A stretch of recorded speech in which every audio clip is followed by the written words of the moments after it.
now that we have a majority of the bank records for the president's son and brother, I can tell you, there's just an enormous amount of what they call loans being deposited in their account. But one thing I haven't found is where they make payments on the loans, much less interest on the loans. So, I don't believe that the money that Joe Biden received from his brother was a loan. But because the media is saying that, then that's the final verdict, I guess. But at the end of the day, the money to repay Joe's loan came from influence peddling.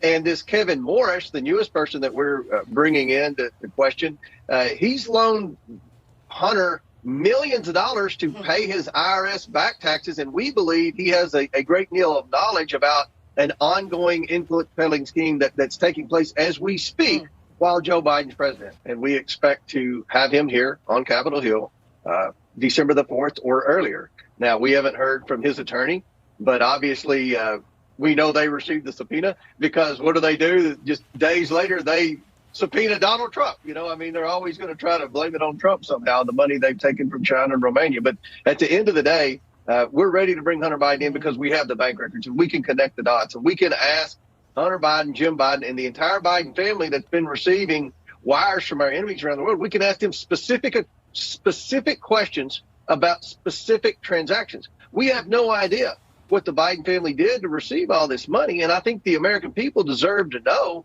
what the first family has done with our enemies around the world to receive tens of millions of dollars. We followed the money and we found a troubling pattern where everywhere Joe Biden went, his family would soon start receiving wires from foreign nationals in our adversarial countries around the world. So it's risen to the point where an overwhelming majority of House Republicans believe that this is an impeachable offense.